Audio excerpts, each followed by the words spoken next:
Shalom, bienvenidos a Be'ahat Israel, una frase hebrea que significa amarás a Israel. Esperamos que se queden con nosotros durante los próximos 30 minutos, ya que nuestro maestro, el Dr. Baruch, compartirá una enseñanza expositiva de la Biblia. El Dr. Baruch es el profesor principal del Instituto Será Abraham, con sede en Israel.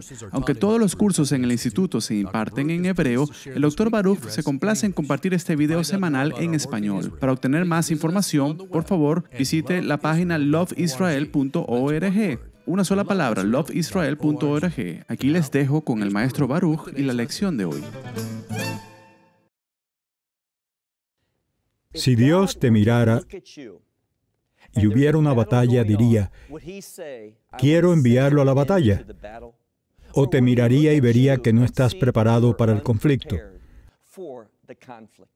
Ahora, déjame simplemente decirte, como pueblo de Dios, la Biblia dice que se supone que debemos vivir tanto como sea posible, tanto como depende de nosotros, se supone que debemos vivir en paz con todas las personas. Esa es una buena idea, es un consejo sabio y deberíamos hacer eso, pero a veces no está en nuestra posibilidad estar en paz. A veces, la palabra de Dios nos llama a batalla. Vemos eso una y otra vez en los hijos de Israel, su historia. Del mismo modo, a medida que avanzamos hacia los últimos días, vamos a ver que habrá más conflictos, más oposición, más batallas sucediendo. La pregunta es, ¿estoy preparado para esas batallas? ¿He hecho todo lo posible para poder estar firme en fidelidad y representar y mostrar a los demás que soy un hijo victorioso de Dios? Bueno, como hemos hablado, eso depende de tu capacidad para someterte a la verdad de Dios. La semana pasada comenzamos un estudio, y ese estudio se centró en el hecho de que somos llamados a la guerra.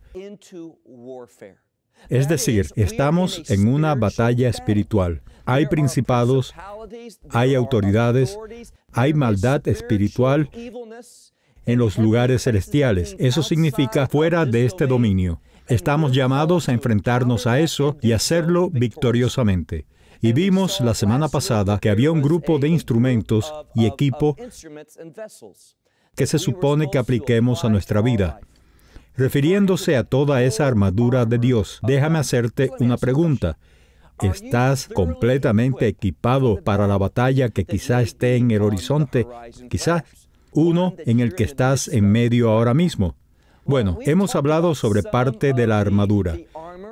Hemos hablado sobre la coraza de justicia. Hemos hablado acerca de la preparación del Evangelio, que está sobre nuestros pies. Hemos hablado sobre el escudo de la fe. Pero quiero pasar a mirar otro grupo de instrumentos y equipo importantes para el Hijo de Dios, para que podamos estar listos para pelear las batallas que Dios nos llama a pelear. Así que saque su Biblia y continuemos en esta última sesión del capítulo 6, mientras concluimos nuestro estudio del libro de Efesios. Mira conmigo al libro de Efesios, capítulo 6 y versículo 7. Note de lo que él habla ahora. Él habla sobre el yelmo de la salvación. Ahora, obviamente, la gente entenderá que es importante protegerse la cabeza. Pero, ¿cuál es la relación entre la cabeza y la salvación? Bueno, una cosa que me gustaría decir es esto. La salvación es fundamental. Necesitamos recordar que la cabeza es, bueno, un proceso de pensamiento. Necesitamos recordar que hemos sido salvados por un propósito. Esta batalla en la que estamos es porque hemos sido salvados. ¿Es esto antes de un conocimiento salvador del Evangelio, antes de desear someterse a Dios, querer ser usado por Él, querer ser un instrumento para Él en este mundo? No somos realmente una amenaza para el enemigo. Le pertenecíamos a Él. Estábamos siendo utilizados por Él. Estábamos viviendo su esencia. Pero el momento en que nos convertimos en hijos de Dios por fe en la gracia de Dios a través de la verdad del Evangelio, ¿qué ocurre? Nos convertimos en su enemigo. Y Él comienza a tramar y conspirar en toda su dimensión de este mundo para provocar nuestra derrota. ¿Y qué necesitamos hacer? Bueno, mira el versículo 17. Él dice en esta segunda mitad de toda esta armadura de Dios, Él dice, y el yelmo de la salvación debemos tomarlo. Recuerde, el llamado salvación está relacionada con el llamado. Recuerde que la salvación está relacionada con los propósitos y los planes de Dios. Recuerda que es más que esta situación temporal en la que estamos. Entonces Él dice, toma el yelmo de la salvación y también la espada del Espíritu. ¿Qué es qué? Bueno, esta es la primera vez que menciona un arma que tenemos. Hemos hablado sobre cosas que nos protegen, nos guardan, nos defienden, pero ahora estamos hablando de la ofensiva. ¿Qué es eso? Bueno, sigue leyendo. Él dice, toma la espada del Espíritu, que es la palabra de Dios. Ahora quiero que veas algo muy importante. Quiero que vean que hay una conexión entre el Espíritu y la palabra de Dios. ¿Ves? No puedes ser espiritualmente empoderado a menos que seas, ¿qué? Obediente a la palabra de Dios. Si no estás caminando en la verdad de las Escrituras, estás afligido, obstaculizado, apaciguando el trabajo del Espíritu Santo. Solo cuando reconocemos la verdad de las Escrituras en nuestra vida, y como hemos mencionado muchas veces, solo cuando comprendo las Escrituras voy a poder entender las palabras del Espíritu Santo. Para poder discernir que Dios se está comunicando conmigo, que esta es su voluntad, Él dice aquí, y la espada del Espíritu, que es la palabra de Dios. Verso 18. Ahora, lo siguiente de lo que Él habla es la oración. Hemos visto mucha verdad. Hemos hablado sobre la fe y la verdad, etc. Ahora hablamos de la salvación, otro elemento importante. Ahora hemos hablado sobre la espada del Espíritu, pero ahora es oración. Él dice, y a través de la oración y la súplica dice, orando, ¿qué dice él? En todo tiempo en el Espíritu. Ahora me encanta esto. Es un poco confuso en griego, pero a lo que se refiere es a esto, que si toda oración y súplica en el tiempo correcto y siempre como en el Espíritu, ¿qué significa eso? Es simplemente para confirmarnos que cuando oramos, si no estamos escuchando, mira, tenemos que orar por lo que el Espíritu Santo nos dice que oremos. Muchas veces hablamos del hecho de que a menudo el Espíritu, Él clama dentro de nosotros. Él dice cosas, espiritualmente hablando, que podríamos no entender. Pero su ministerio para nosotros es tomar estas oraciones y súplicas que ni siquiera podemos entender. Él los lleva ante el Padre Celestial. Él nos asiste en nuestra vida de oración. Es por eso que Él es tan importante y es por eso que leemos en este pasaje. Mira nuevamente el versículo 18. Él dice, con toda oración y súplica, orando en todo tiempo, cada vez, cada circunstancia en el Espíritu, para que estemos, ¿qué? Estemos velando. Eso es lo que dice, velando con toda perseverancia, con toda súplica. ¿Para qué? Por todos los santos. Eso es lo que dice, por todos los santos. Ahora, de lo que él habla aquí es del hecho que no es solo nuestra batalla personal. Todos estamos íntimamente relacionados. ¿Qué aprendimos en el capítulo 4? Que estamos llamados a unirnos y juntarnos como un solo cuerpo.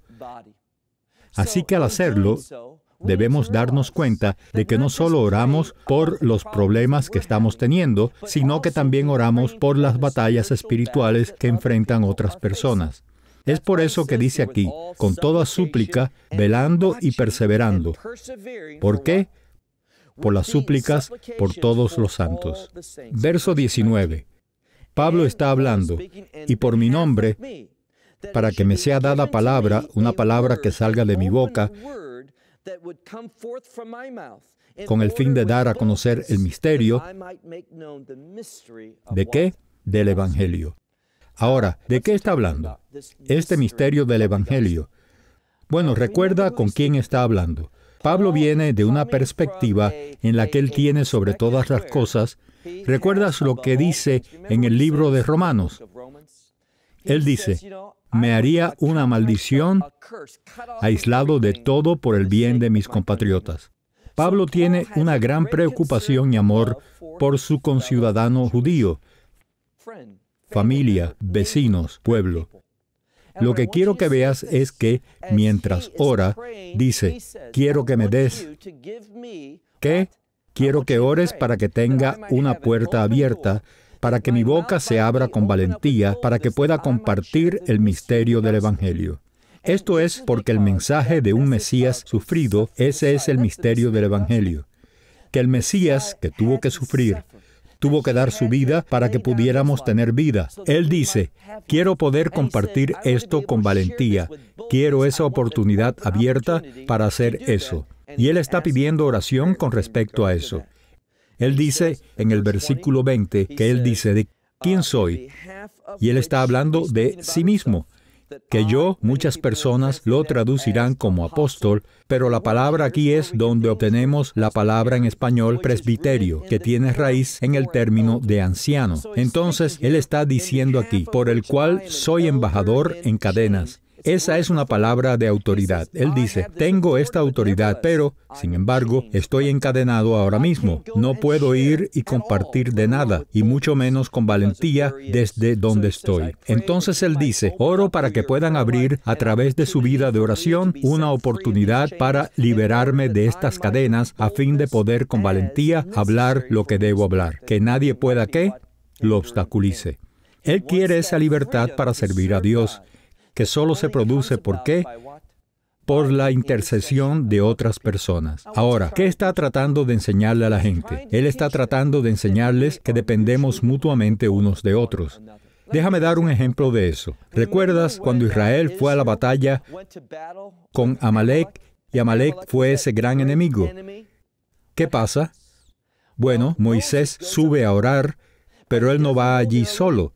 Recordamos que cuando Moisés estaba orando, él oraba con las manos elevadas hacia el cielo. Y cuando levantaba las manos, ¿qué sucedía? Israel prevalecía. Pero cuando Moisés se cansaba, ¿qué pasaba? Sus manos bajaban y Amalek prevalecía. Entonces, él tenía 2 personas paradas en cada lado. ¿Y qué?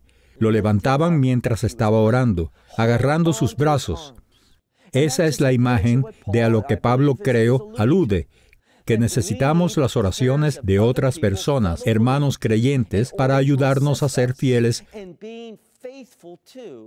al llamado que Dios nos ha dado. Es decir, si piensas que eres un superhéroe y que puedes hacer todo por ti mismo, que no necesitas, no dependes de otros creyentes, estás tristemente equivocado. Te vas a encontrar fracasando. Es solamente Pablo se encontró encadenado. No te sorprendas de que te pase. Lo que está diciendo es esto. No veo desde el punto de vista humano ningún deseo entre ellos de que me dejen en libertad, dejarme ir y hablar con mis compatriotas. Usted dice, bueno, Pablo fue el apóstol de los gentiles. Sí, pero ese término goyim puede significar naciones. Si miras a Pablo, ¿cómo funcionó? Él iría a un lugar fuera de Israel y ¿qué buscaba? Él buscaba una sinagoga. Ahí compartía. ¿Cuándo? El día de Shabbat. Él, y este es un principio que debemos aprender, dice al judío primero y luego al griego, que es el no judío. Pablo, él ejemplificó eso. Eso es lo que él quería y estaba tratando de decirle a la gente. Necesitan orar para que Dios abra la puerta y me dé audacia para que pueda compartir esta palabra de una manera apropiada y necesaria comunicarla. Verso 21. Ahora en el versículo 21 llegamos a la conclusión de esta epístola. Pero quiero que vean que Pablo, a pesar de que le suplicaba que orasen por él, note que todavía estaba pensando en su bienestar espiritual. ¿Por qué digo eso? Mira el versículo 21. Pero para que tú también, que tú sepas, esa es la implicación, que también puedas saber de mí, de lo que estoy practicando, que pueda presentártelo. Lo que él está haciendo es esto. Él dice, quiero que sepas cómo Dios se está moviendo realmente en mi vida. Por lo tanto, quiero darte a conocer a ti un individuo. Tu nombre es Tajicos. Tajicos dice, él era un hermano amado y un fiel siervo del Señor. Lo que Pablo estaba haciendo es esto. Ahora piensa en esto.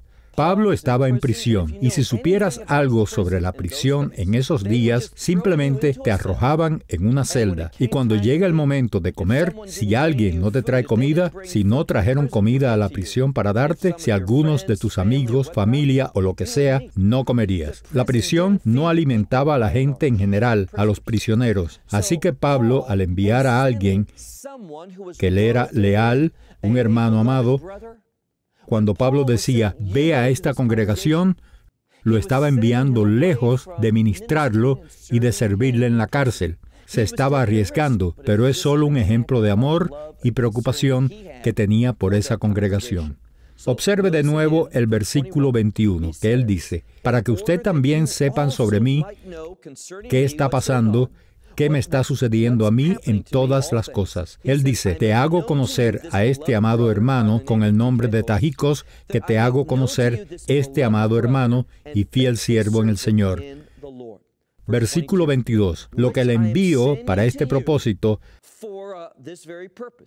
para que pueda saber todo lo que nos concierne, es decir, las diversas personas que están con Pablo, y para que consuele sus corazones.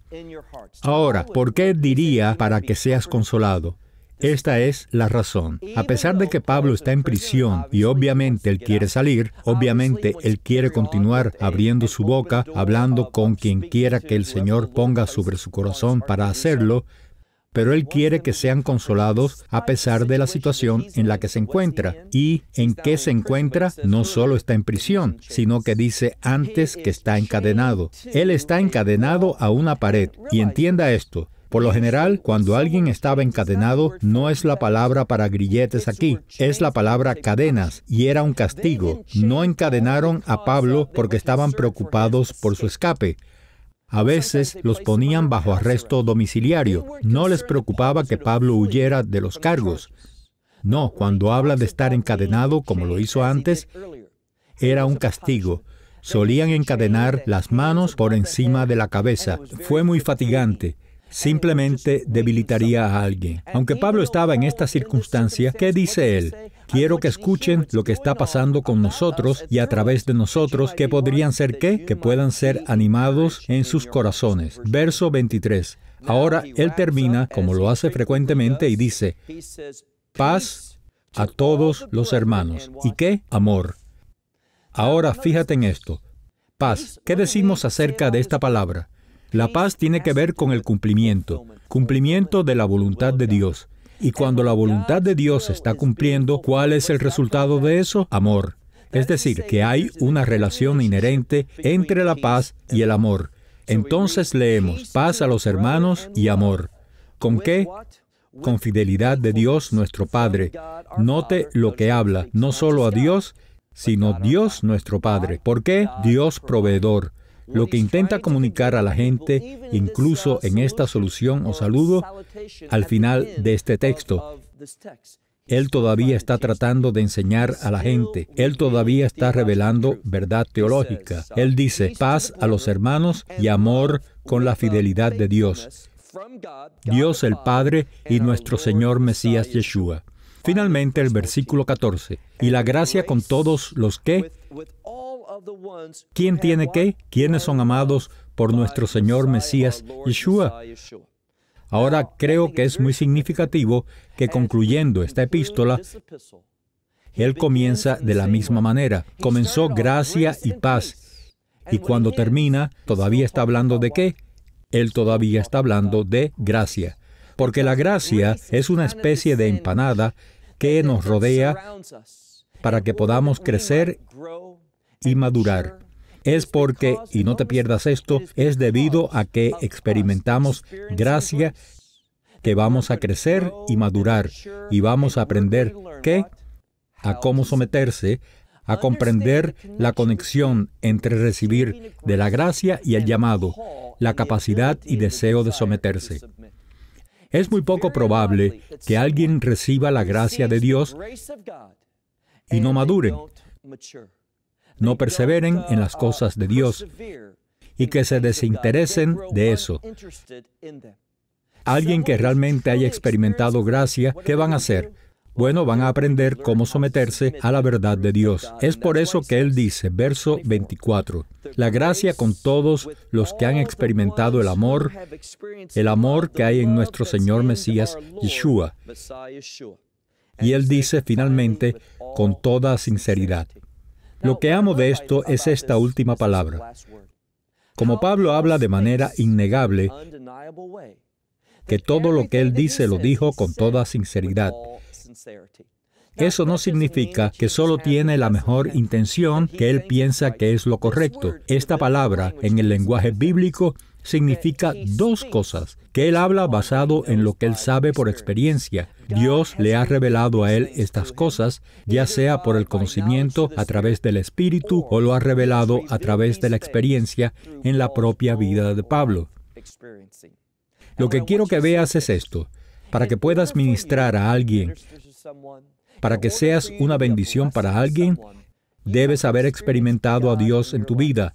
No puedes solo compartir cosas que crees que puedan ser, que simplemente has escuchado de otras personas. Si realmente vas a tener efecto en alguien, tendrás que hacer ¿qué? Bueno, una de las cosas que vemos, y vimos esto antes, cuando Pablo se pone realmente serio, él dice, testifico.